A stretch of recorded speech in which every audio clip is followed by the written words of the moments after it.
Hola chicos, chicas, ¿qué tal? ¿Cómo están? Vamos a continuar con la clase con respecto al curso de bases farmacológicas. ¿Ya? La continuación de la clase es con el tema de los depresores, ¿no? A nivel cardiovascular. Ya habíamos hablado de los estimulantes, ¿sí? Ahora vamos a hablar de los, ¿no? Fármacos depresores que actúan a nivel cardiovascular, ¿no? Dentro de ellas, bueno, antes de iniciar, siempre una introducción, haciéndoles recordar, ¿no?, que estos medicamentos cardiovasculares solamente modifican la función cardiovascular, ¿no?, en la cual tenemos dos grandes grupos: los estimulantes, que ya lo hemos estudiado, y los depresores. ¿Ya? Los estimulantes ya me han dicho que tenemos los digitálicos, beta-adrenérgicos agonistas y los inhibidores de la fosfodiesterasa 3. Ahora vamos a ver a los depresores. En el caso de los depresores tenemos los antiarrítmicos, antianginosos y los antihipertensivos. Vamos a hablar mayormente de los antiarrítmicos y antianginosos. Antihipertensivos vamos a tocarlo después de coagulación sanguínea. Entonces, para hacer un breve resumen con respecto a los medicamentos antiarrítmicos. Estos medicamentos antiarrítmicos se denominan así, ¿ya? Porque van a actuar, ¿ya?, contra las arritmias que existen, ¿ya?, en ciertos trastornos cardiovasculares. Esas arritmias se denominan así, ¿ya?, a ese trastorno originado ya sea en la generación o producción de impulsos cardíacos, y o un trastorno en la conducción del impulso. También se denomina antiarrítmicos, en este caso ya el medicamento que vamos a hablar, a un grupo heterogéneo, ¿ya?, de sustancias utilizadas con el objetivo de suprimir, prevenir o revertir las arritmias cardíacas. Los antiarrítmicos, junto con los estimulantes eléctricos, la implantación de marcapasos, la cirugía, constituye una base terapéutica, ¿ya?, de antiarrítmica actual. Como última instancia es la cirugía, ¿ya?, a nivel del corazón. Ahí tenemos el nódulo sinoauricular, una vez más, recalcando, recordando. Tenemos luego el nódulo auroventricular, ¿ya? Ahí tenemos el famoso haz de His, ¿ya?, que todo ese borde, ese centro, ese medio. Y la red de Purkinje, ¿ya?, que es la parte, ¿no?, el borde inferior, izquierdo y derecho, ¿sí? Entonces no se olviden haz de His y de la red de Purkinje. La clase pasada les había aclarado, pero en este caso ya la ubicación más exacta para que lo puedan, ¿no?, ubicarlo. Vamos a ver clasificación de los antiarrítmicos. Es una clasificación muy amplia, ¿ya? Pero antes de entrar a esa clasificación, hay que entender que las arritmias se producen por tres mecanismos o tres formas. Uno es la alteración de la generación del impulso, pues es un trastorno de automatismo, ¿no? Luego tenemos un trastorno de la conducción, ¿no?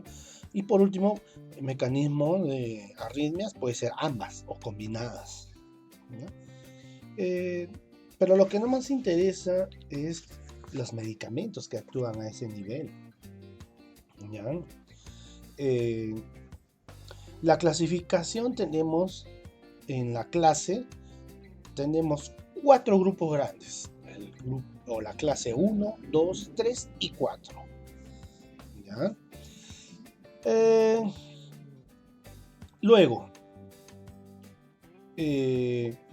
dentro de la clase 1 tenemos el 1A, 1B, 1C, ¿ya? En el caso del grupo 2 solamente tenemos uno solo, el grupo 3 uno solo y el grupo 4 uno solo, ¿no? Pero cada grupo tiene un mecanismo de acción. Como ven ahí, todos los del grupo 1 ¿ya? Actúan bloqueando los canales de sodio. Los del grupo 2 son los agonistas de los receptores beta-adrenérgicos. El grupo 3 son los bloqueantes de los canales de potasio. Y el grupo 4 son los bloqueantes o los que bloquean, ¿no?, los canales de calcio. ¿Ya?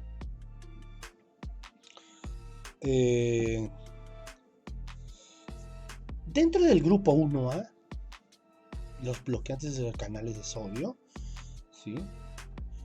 Su acción electrofisiológica es bloquear la conducción y luego aumentan el periodo refractario efectivo, esa pre, ¿sí? ¿Qué es el periodo refractario efectivo? O sea, vamos a decir que es el tiempo en el cual una célula excitable no puede volver a despolarizarse ni transmitir un nuevo potencia de acción. O sea, no puede transmitir otra vez el impulso, ¿sí? Por eso es que hay una deficiencia, o tal vez hay una excitación un poco elevada, ¿ya?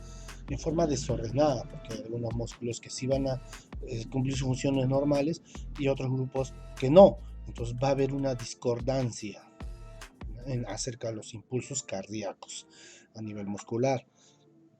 Por eso es que estos antiarrítmicos de clase 1A aumentan el periodo refractorio efectivo, ¿ya? Dentro de esos tenemos el grupo de los fármacos quinidina, procainamida y la disopiramida, ¿ya? Ahora tenemos el grupo de la clase 1B. La clase 1B, ¿no?, son también los que bloquean los canales de sodio. Su mecanismo de acción es bloquean la conducción, ¿ya? Disminuyen el periodo refractario efectivo. Dentro de ellas tenemos la lidocaína, mexiletina, fenitoína y la moritacina, ¿no? Recordar acá que la lidocaína es un anestésico local, pero si nosotros la administramos a través de gotas, por goteo, o sea, a nivel hospitalario, es efectivo, ¿no?, el medicamento. Va a tener un rápido efecto e instantáneo también. Tenemos la fenitoína, que también es un antiarrítmico. Si el paciente tiene el paciente tiene arritmias cardíacas y también presenta convulsiones, ojo, la fenitoína es un medicamento de elección. Ahora tenemos la otra clase, la clase 1C, que nos dice que bloquean los canales de sodio. Su acción es que bloquean la conducción. Pero acá el efecto sobre el periodo refractario efectivo, es nula, ligera, ¿no?, o mayormente ligera, ¿no? O sea, no es tan completo este medicamento. Dentro de estos fármacos tenemos propafenona, flecainidina y la encainidina, ¿ya? No se utilizan mucho estos medicamentos en el mercado por esa deficiencia sobre el efecto en el pre. Luego tenemos la otra clase, que es la clase 2. Esta es diferente su mecanismo de acción, ¿no? Dice que son antagonistas de los receptores beta-adrenérgicos, o sea, son los bloqueantes o bloqueadores beta-adrenérgicos, ¿ya? Su efecto es que disminuyen el efecto simpático sobre el corazón. Ojo, acá ya vamos a actuar, te podría decir, a nivel de las neurotransmisores o catecolaminas, ¿no? Y también reduce el automatismo del sino auricular, ¿ya?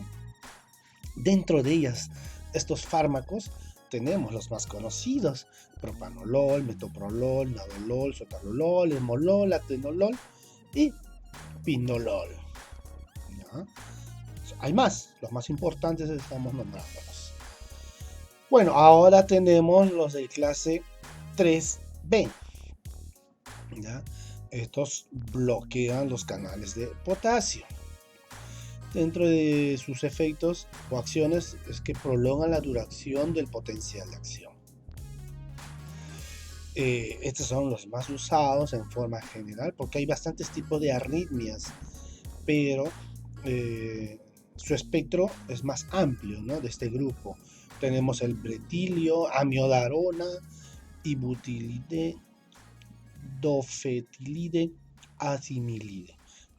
Pero la amiodarona es la más usada acá en el Perú, ¿no? Para sus pacientes que tienen arritmias cardíacas. Y por último tenemos los de clase 4, que son los bloqueantes de canales de calcio. Su nombre lo dice, bloqueantes de canales de calcio. O sea, su acción va a ser, ¿no?, antagonista de calcio. O sea, va a impedir, ¿ya?, que el calcio tanto ingrese y salga, ¿no? También enlentece la conducción del nódulo aureoventricular, ¿ya? Es también usado como antianginosos, ojo, pero vamos a nombrarlos. Ya tenemos dentro de ellas el verapamilo, tiltiazem, bepridil, ¿no? Son los más conocidos. Bueno, estos son los medicamentos más conocidos, usados acá en el Perú. Vamos a nombrar o hablar cada una de ellas, ¿no?, las que sí nos interesa farmacológicamente. Tenemos primero la quinidina. Su mecanismo de acción ya habíamos hablado, que bloquea los canales de sodio. Tiene una acción anticolinérgica también. Su farmacocinética se puede administrar por vía oral o vía parenteral. Se absorbe bien por el tejido, ¿ya?, gastrointestinal o el tracto gastrointestinal y se elimina por la orina. Su utilidad terapéutica es un antiarrítmico de amplio espectro. Su dosis, ¿no?, en contracciones aureoventriculares es de 200 a 300 miligramos por vía oral cada 8 horas. Y en caso de taquicardias, podemos administrar de 400 a 600 miligramos por vía oral cada 2 a 3 horas. Precauciones, dicen que una vez que hayamos comido, hay que consumir estos medicamentos, o sea, consumirlo 1 o 2 horas después de los alimentos, y puede producir cardiotoxicidad si es que aumentamos la dosis o abusamos del uso de estos medicamentos. Luego tenemos el otro medicamento, que es la procainamida. Es un compuesto sintético derivado de la procaína, ¿no?, un anestésico local. También sus efectos es muy similar a la quinidina, la anterior que hemos hablado, pero con algunas diferencias, ¿no? También tiene un efecto colinérgico, igual que la quinidina, por si acaso, a nivel del corazón. Su farmacocinética se absorbe bien por vía oral, casi completa y rápida. A nivel hepático se metaboliza en N-acetilprocainamida, o sea, NAPA, y se elimina por la orina, ¿sí? Hay que recordar acá en este caso el NAPA, ¿sí? Este metabolito es la cual también es activo, ¿sí?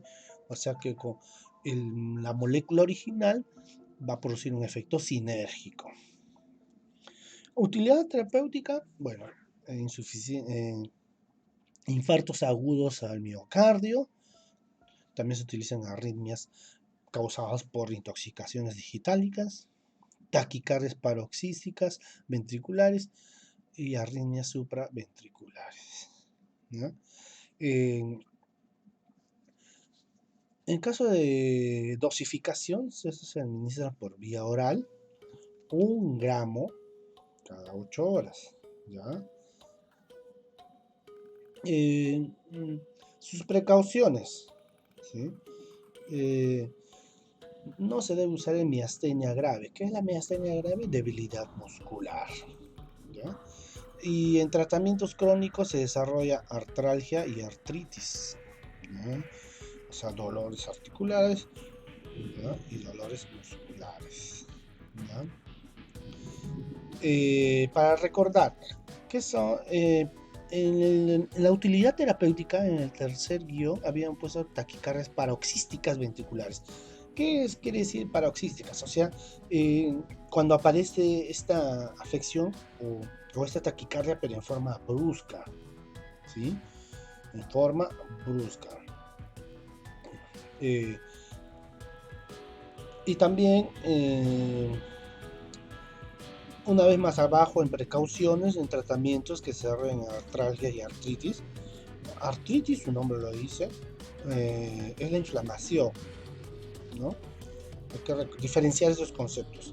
Artritis es la inflamación, ¿ya? De las articulaciones.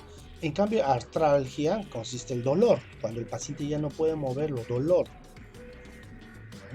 Artrosis, más bien, es una degeneración, ¿ya? Del tejido articular. Hay que diferenciar esos conceptos, ¿sí? Ahora vemos el otro grupo de clase 1B, ¿ya? Y el más representativo, ¿ya? En este grupo, la lidocaína y fenitoína. Tenemos ahora la fenitoína, se administra por vía parenteral, aunque se absorbe bien también por vía oral, pero no tendría un efecto significativo como arrítmico. Se metaboliza a nivel hepático, su eliminación es por vía renal. Su farmacodinamia, o sea, cómo actúa a nivel celular, es que disminuye la despolarización automática.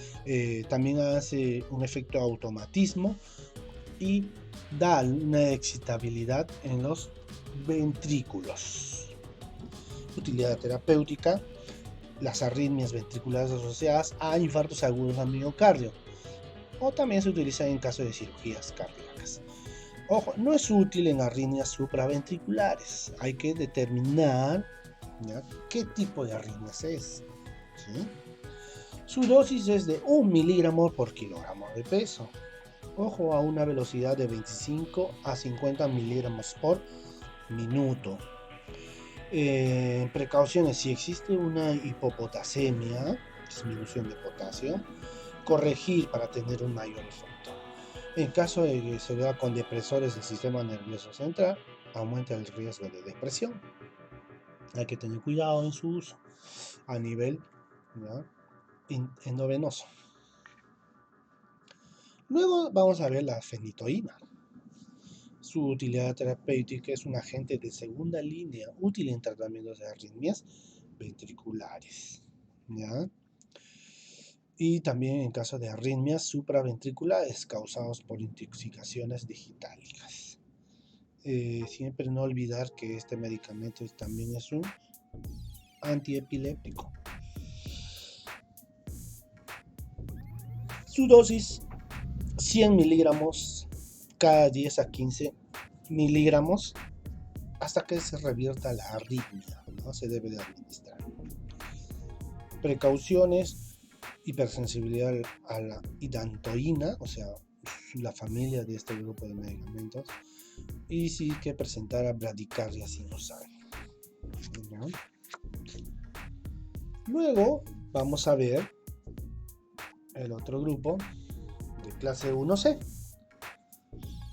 En la actualidad, estos tres arrítmicos, como la flecainidina, propafenona, encainida, ¿ya?, sí existen, sí se manejan, pero no se comercializan tanto en el Perú, pero sí hay, sí existe. ¿Ya? Flecainidina, ¿ya? Tiene casi los mismos comportamientos farmacológicos o propiedades electrofisiológicas con la quinidina y la lidocaína, ¿ya? La ventaja de esta es que se administra por vía oral. La absorción por presencia de alimentos o antibióticos no la modifica. Su eliminación, ¿ya?, es por la orina, pero sin ser modificada. No sufre metabolismo de primer paso, por lo tanto la biodisponibilidad de este medicamento es del 90 al 95%. En caso de utilidad terapéutica, se utiliza para arritmias ventriculares refractarias a otros medicamentos. La dosificación, 100 miligramos cada 12 horas. ¿Qué precauciones tenemos que tener? Al administrar estos fármacos, no hay que mezclar con otros fármacos. Y si lo vamos a mezclar es porque va a producir un efecto sinérgico, va a potenciar su efecto, pero hay que tener cuidado. Tiene un riesgo de categoría C en uso de gestantes. No, ya, recomendar este medicamento a pacientes que estén gestando. ¿Ya? Bueno, ahora vamos a ver los antiarrítmicos de clase 2, que habíamos dicho que son de los grupos beta bloqueantes o beta bloqueadores, ¿no?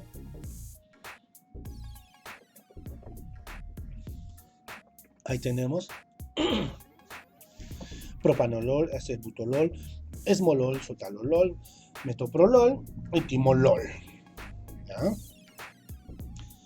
Estos medicamentos antiarrítmicos, ¿ya?, son útiles para prevenir estas arritmias por hiperactivación simpática, ¿ya?, en caso de post-infartos agudos al miocardio. ¿Ya? Sus efectos cardíacos deprimen el automatismo, disminuyen la velocidad de conducción, disminuyen la contractilidad cardíaca y disminuyen la frecuencia cardíaca, en la cual también disminuye la hipopotasemia. ¿Ya? Luego, su mecanismo de acción, ¿ya?, habíamos dicho que el propanolol bloquea los receptores beta 1, beta 2 adrenérgicos y también tienen anestésicos locales como efecto. En el caso del acebutolol y esmolol, ¿no?, es un antagonista beta 1 específico a nivel adrenérgico. Sotalolol tiene un efecto beta bloqueantes y tiene una duración muy prolongada. Bueno, las nombro estos porque son las más usadas. Utilidad terapéutica, ¿ya?, para las arritmias ventriculares y supraventriculares. Bueno, también para las arritmias inducidas por el aumento de la actividad simpática, ¿ya? Ahora, dosificación. ¿Sí? Ahí tenemos la dosificación. Acebutolol, 200 miligramos cada 12 horas por vía oral. También el propanolol, 20 miligramos cada 6 horas por vía oral. El metoprolol, 50 miligramos cada 12 horas por vía oral. Timolol, 10 miligramos cada 12 horas por vía oral también. El esmolol se administra 100 miligramos por kilogramo de peso por minuto a nivel endovenoso. Y el sotalol, 80 miligramos cada 12 horas, ¿ya?, por vía oral. ¿Ya? Bueno, estos son los medicamentos antiarrítmicos de clase 2. Luego vamos a tener antiarrítmicos de clase 3. ¿Sí?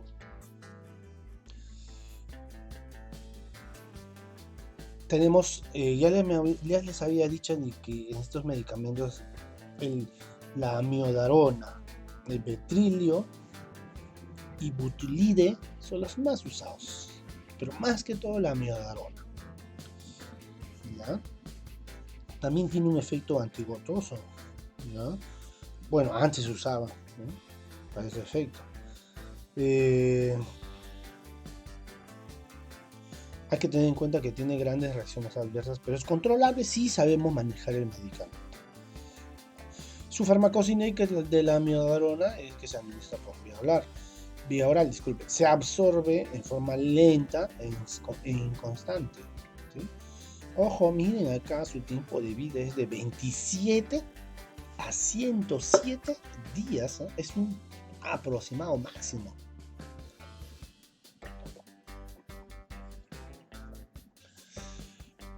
Y también se metaboliza a nivel hepático y se elimina por vía biliar y fecal. Su farmacodinamia. Estas bloquean los canales de potasio, sodio y calcio, ¿no? Y a dosis elevada provoca el bloqueo de los receptores alfa y beta adrenérgicos, o sea, casi todo, diferentes tipos de arritmias, ¿no? Está indicado este medicamento. Y por lo tanto tiene propiedades antiarrítmicas, tiene propiedades vasodilatadoras y también antianginosas. Pero más que todo su utilidad terapéutica se basa en las arritmias supra y ventriculares, porque es un antiarrítmico de amplio espectro. Se administra ya 200 miligramos cada 12 horas por vía oral. Y si es por vía endovenosa, 5 miligramos por kilogramo de peso, ya, a nivel endovenoso. Precauciones. No se debe administrar en pacientes con hipertiroidismo. Hay que tener claros. Y hay que ajustar la dosis cuando se administra conjuntamente con los digitálicos. O sea, hay que disminuir la dosis del digitálico, como el ejemplo de la digoxina. La dosis normal de la digoxina es de ¿cuánto? ¿Se recuerdan? 0,25 miligramos. La mitad, ¿no? Tendremos que darle dosis al paciente.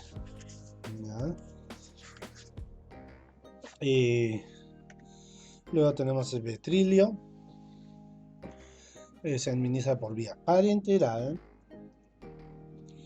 No experimenta transformaciones y se elimina en la orina, ¿no?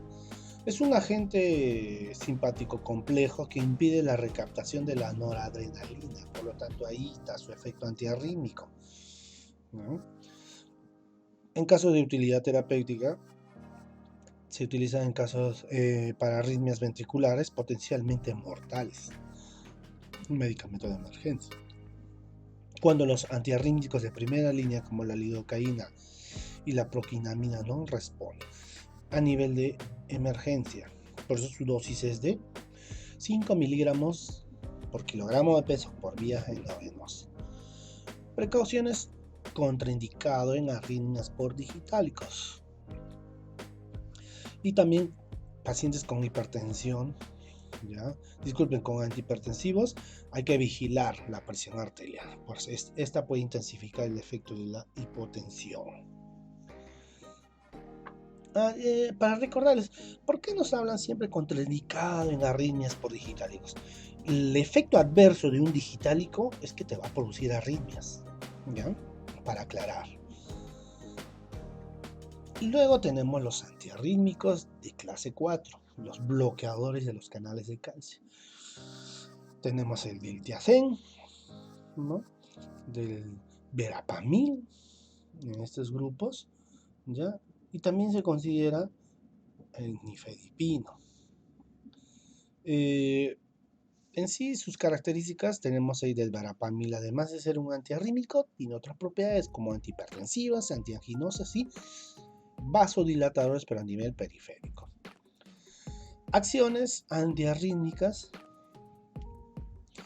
¿verdad? Bloquean los canales lentos de calcio sensibles a voltaje. También reducen la fuerza de contracción, o sea, inotropismo negativo. Disminuyen la velocidad de conducción, o sea, va a haber un dromotropismo negativo. Producen vasodilatación moderada en las arterias coronarias. Tiene una acción ahí antianginosa. Y arterias sistémicas en el resto del cuerpo. Su principal efecto adverso es la hipotensión. Ojo, pacientes que se administran medicamento que por primera vez puede causarle una hipotensión. Utilidad terapéutica. Por vía endovenosa, el verapamil constituye el fármaco de elección, ¿ya? En estas arritmias rápidas de origen auricular. En caso de vía oral, ¿ya? Se utiliza para la angina de pecho, hipertensión arterial, taquicardias supraventriculares. Dosis: el verapamil, 80 miligramos cada 6 horas por vía oral. Si es por vía no venosa, 5 a 10 miligramos en forma lenta por un periodo de 2 minutos. En caso del diltiazem, 60 miligramos cada 6 horas por vía oral, ¿no? Recordar que estos medicamentos tienen bastantes efectos, no solamente antiarrítmico. Ahora vamos a ver el grupo de los antianginosos. Antianginosos, o sea, angina, quiere decir dolor, ¿no? A nivel del corazón. Entonces se denomina antianginosos a todo fármaco capaz de calmar el dolor producido por isquemias del miocardio. O causa más común, o sea, la causa más común de esta angina es la cardiopatía aterosclerótica, cuando hay una obstrucción. Generalmente las personas obesas, podríamos decir. El estado de oxigenación del miocardio está determinado por dos factores. Recuerden, es aporte de oxígeno al miocardio, que va a depender del flujo sanguíneo coronario, y diferencia arteriovenosa, ¿ya? Y en el caso de otro tipo de oxigenación es por la demanda de oxígeno, que está determinada por la fuerza de contracción, la frecuencia cardíaca y la presión arterial dada por la precarga y postcarga, ¿ya? Esa es en forma fisiológica, ¿ya? Cómo se oxigena el miocardio. Si nosotros hablamos de fisiopatología, o sea, cómo es que se enferma, ¿ya? La angina de pecho, ¿no? Puede producir o puede ocurrir, ¿no? Por disminución del flujo sanguíneo, o sea, el corazón no le llega mucha sangre a ese nivel. O también por aumento de demanda de oxígeno, o sea, se necesita más oxígeno. Capaz hay deficiencia de oxígeno, lo estás asfixiando tal vez al paciente. O por ambos mecanismos, deficiencia de oxígeno y el flujo sanguíneo no llega. La falta de oxígeno en el miocardio se produce diversos trastornos, ¿sí? En caso de la falta de oxígeno, un trastorno bioquímico, hay una acumulación de ácido láctico, que es el responsable del dolor. Por ejemplo, ustedes cuando hacen demasiado deporte, corren demasiado, ¿no? Ya el cuerpo no rinde, el corazón ya le falta oxígeno para respirar, ¿no? Por lo tanto, se va a producir grandes cantidades de ácido láctico. Y esos ácidos lácticos en altas dosis producen dolor y como consecuencia el paro cardíaco. No solamente pues por un trastorno o una enfermedad, ¿eh? Recuerden, a veces haciendo el deporte excesivo. Y peor aún, si yo tomo esos energizantes como la cafeína, voy a hacer que el corazón explote prácticamente. Así que chicos, chicas, si hacen deporte, con cuidado.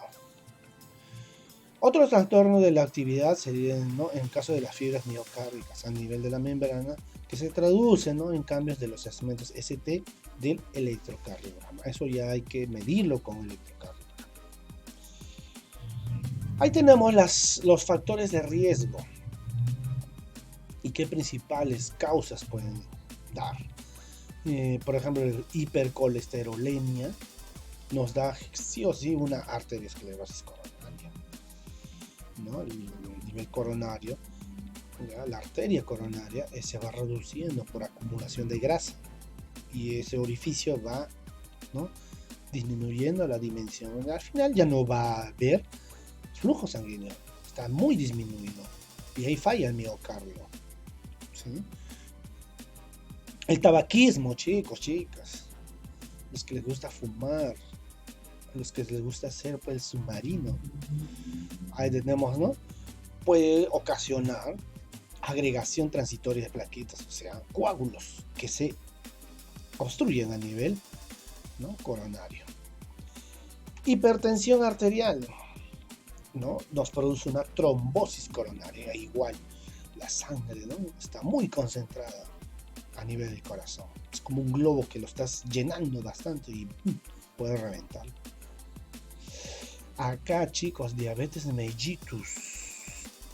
Un paciente con diabetes mellitus tiene bastantes complicaciones y una de ellas es el espasmo coronario arterial. Se debilita y por lo tanto hay espasmos a ese nivel. Hay que tener cuidado. Les explicaría, pero este es otro tema, ¿ya? De diabetes mellitus, que después vamos a ver, si Dios nos permite más tiempo, lo terminaremos de hacer. Otro factor es la gota, ¿ya? La enfermedad de la gota, porque se va a producir una vasoconstricción coronaria. Por eso hay que consumir bastante agua. Obesidad es una acumulación de los vasoconstrictores potentes, ¿sí? Tengan cuidado, chicas y chicos, generalmente sus familiares, ¿no? También que llegan a un límite, pero ya no hay que sobrepasar. El sedentarismo, que nos va a producir, ¿qué causas? Estenosis aórtica, a nivel aórtico, pero, ¿no? Nos va a producir la estenosis, ¿ya? En sí, la estenosis le podemos decir que es un estrechamiento, ¿ya? O una constricción, ¿ya? A nivel de la aorta, ¿no? Y la edad sí nos va a dar como principal causa el miocardiopatía hipertrófica, o sea, el órgano está un poco agrandado internamente y los orificios a veces se obstruyen, ¿sí? O se reducen. Es como que tú tengas, pues, tu corazón internamente tienes, ¿no?, un cierto tamaño de arteria o vena y tú engrandas eso y eso hace que se haya presión internamente, ¿no? Y esas arterias o venas se reducen de tamaño. Bueno, ya hemos visto estos factores de riesgo con las causas principales. Ahora vamos a ver su clasificación. Tenemos dentro de este grupo los nitritos y nitratos, que son los más usados, ¿ya? Tenemos la nitroglicerina, el dinitrato de isosorbide, que si eso se usa, el 5-mononitrato de isosorbide también se utiliza, nitrato de amilo, el tetranitrato de hidrotribol, el tetranitrato de pentaeritribol, ¿no? Ojo, el grupo de los nitratos es, ¿no?, como elección para enfermedades antianginosas, no como para enfermedades anginosas, ¿no? Luego tenemos el otro bloque o el otro grupo, los bloqueadores de canal del calcio, ¿sí? Ahí tenemos sus subgrupos químicos, pero miren, ¿no?, dentro del grupo químico o subgrupo químico de la fenilalquilaminas tenemos el verapamilo de nuevo, ¿no? Recuerden que tiene otro efecto también antiarrítmicos, antihipertensivos, antianginosos. También tenemos el galeopamil y el tiapamil, ¿ya? Del otro subgrupo de las benzodiazepinas tenemos diltiazem, nifedipino, nitrendipina, nimodipino, que son usados también, nicardina, felodipina, nisoldipina, isradipina, amiodipina. La amiodipina, nimodipino, nifedipino son usados. Dentro del otro subgrupo tenemos del difenilpiperacinas, tenemos la cinaricina, flunaricina y bueno, otros grupos diferentes. Tenemos el prenilamina, el bepridil y perexilina. ¿Ya? Y nos falta un último grupo farmacológico de los beta-adrenérgicos bloqueadores. Como ya hemos visto, tenemos los cardioselectivos y los no cardioselectivos, ¿ya? Ahí tenemos atenolol, Ahí hubo un pequeño error, chicos. También dentro de los cardioselectivos del atenolol tenemos el acebutolol, esmolol y metaprolol. Estos cuatro son los cardioselectivos. En caso de los no cardioselectivos, se empieza a partir del propanolol, naurolol, oxprenolol, bisoprolol, arteriolol, celiprolol, pinolol, timolol y betaxolol. ¿No? Ahora, tipos de angina. Las anginas estables, o sea, las típicas, ¿no? Estas se presentan durante el esfuerzo y se asocia a una depresión del segmento ST, si es que se le da un electrocardiograma. La principal causa es la estenosis coronaria aretomatosa, o sea, contracciones a nivel coronario por acumulación de grasa, podríamos decir, ¿no? Ateromatosa, se engruesan las venas o las arterias y obstruyen, ¿no? A más del 75% del uso, o sea, todo ese 100% del tubo que tenemos se reduce el 75% y solamente el 25% está, ¿no? El flujo sanguíneo. O sea, con razón, pues es lógico que va a causar dolor, ¿no? En estas condiciones, ¿no? El escaso flujo puede mantener la oferta del oxígeno a un corazón en un estado solamente de reposo.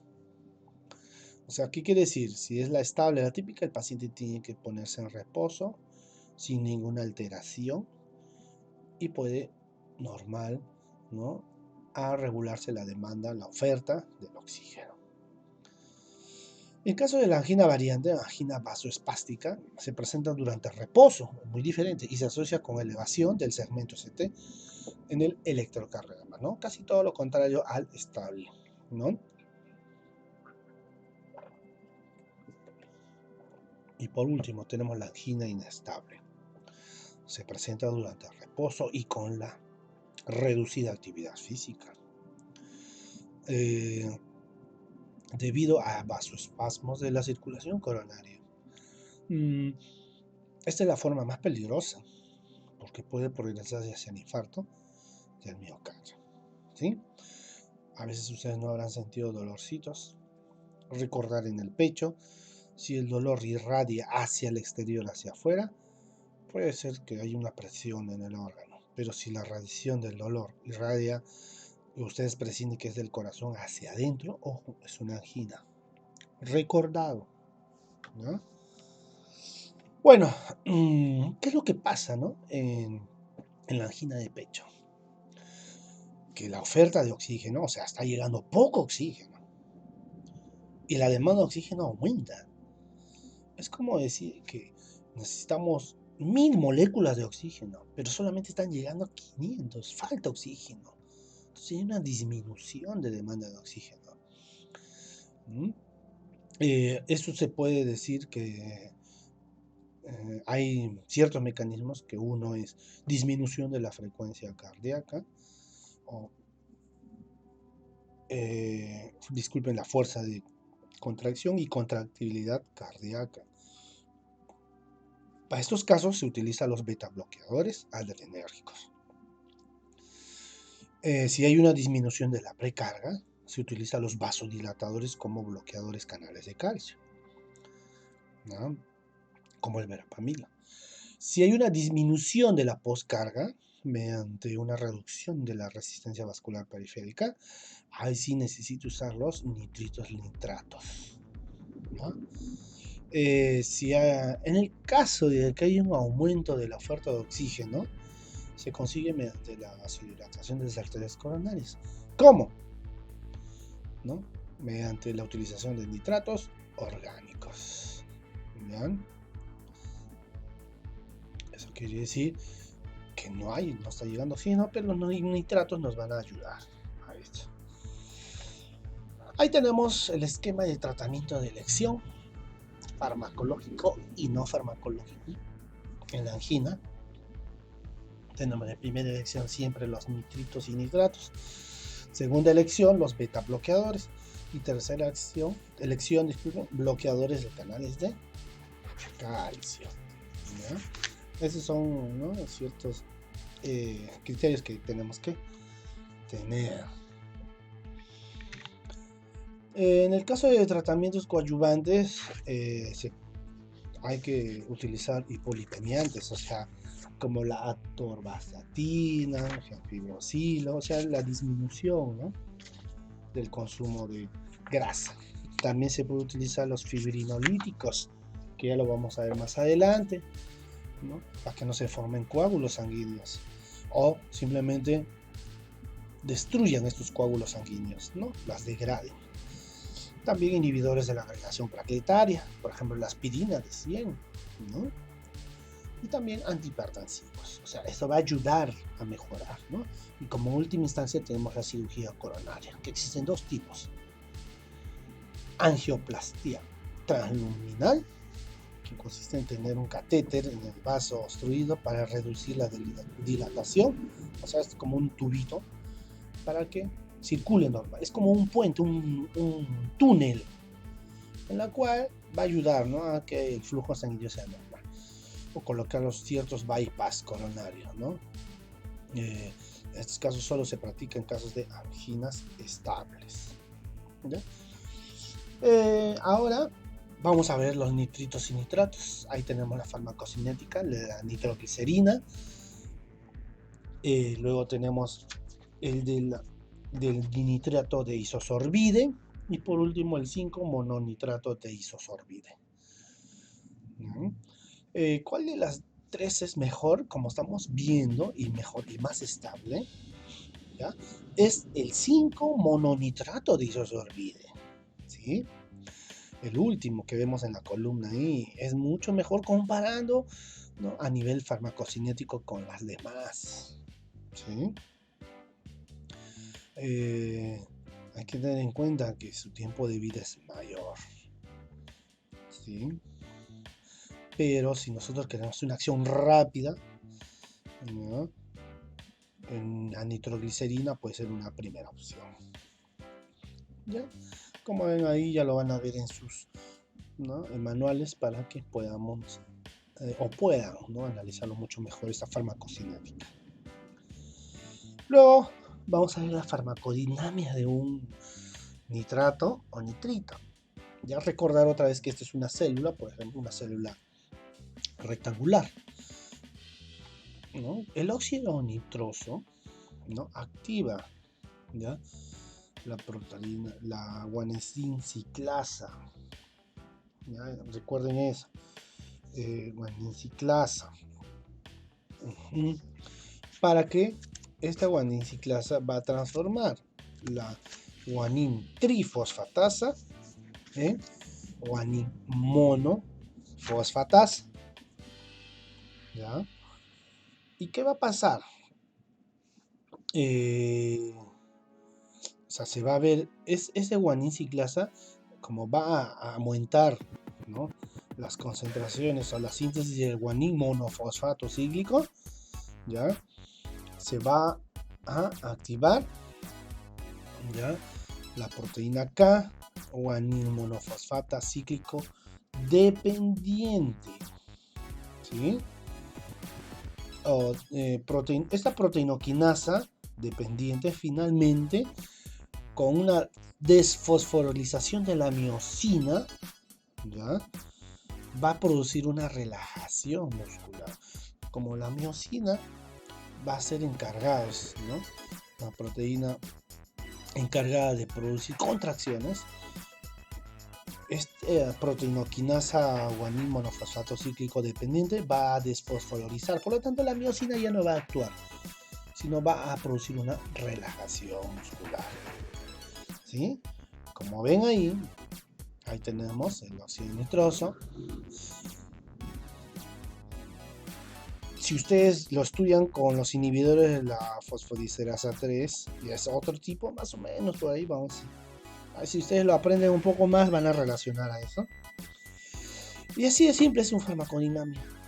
Pero ojo, ese medicamento de isosorbide, el 5-mononitrato de isosorbide, la nitroglicerina, en el cuerpo sí o sí se va a transformar en óxido nitroso, ¿ya?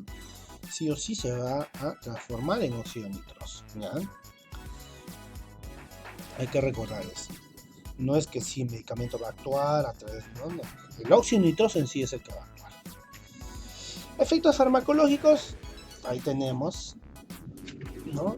Disminución del consumo de oxígeno a nivel, ¿no?, del corazón. Aumento de la oferta de oxígeno al miocardio. Luego tenemos otros efectos, ¿ya? Que los otros efectos nos dicen que va a producir broncodilatación, relajación del conducto biliar, relajación del músculo liso tracto gastrointestinal y por último la relajación del músculo liso del tejido genitourinario. Sí, relajación. Utilidad terapéutica para la angina de pecho, infartos del miocardio y también en casos de insuficiencia cardíaca, ¿no? Dosis, ahí tenemos la dosis de inicio de acción, acción máxima, cuánto dura y la duración de acción. Ahí tenemos la nitroglicerina, tanto sublingual como oral y también como ungüento, que se aplica a nivel pectoral. También existen parches de nitroglicerinas. Y por último tenemos los dos últimos, que es el dinitrato de isosorbide, pueden ser masticables o la liberación sostenida. Y la última, el dinitrato de isosorbide, que es por vía oral de 10 a 40 miligramos, si es que nosotros queremos tener un efecto más amplio, ¿no? Así que chicos, ya lo vamos a determinar. Es de acuerdo, ¿no? Está de mayor acción, de los primeros, inicia de acción rápida hasta acción más duradera, ¿sí? En el caso de inicio de acción, tenemos la que inicia más rápido y al último es la que tiene un poquito más en demorar su acción, pero su ventaja es la duración de acción. Los que inician más rápido duran menos tiempo y los que inician un poco más lento, su duración de acción es más, ¿no? Por lo así, yo veo un paciente que está con emergencia con angina, pero yo tengo que darle una nitroglicerina sublingual, es más, es posible para que actúe rápido, entre 1 a 3 minutos. No le voy a dar un nitrato de isosorbide porque va a demorar 15 minutos, el paciente ya puede estar ya muriéndose, ¿ya? Puedo empezar con una nitroglicerina, pero después de 1 hora aproximadamente ya le doy el dinitrato de isosorbide para que esté estable y que se vaya siempre a hacer su chequeo a nivel cardíaco, ¿ya? Ahora vamos a hablar de los beta bloqueadores. Su nombre lo dice, van a actuar a nivel de estos receptores. Ya habíamos hablado anteriormente, pero acá también vamos a detallar su mecanismo de acción y su farmacodinámica. Ahí tenemos, ya habíamos hablado, ¿no?, anteriormente, los receptores beta 1, pero ¿no?, ya no es esto ya no es un agonista, sino es un antagonista.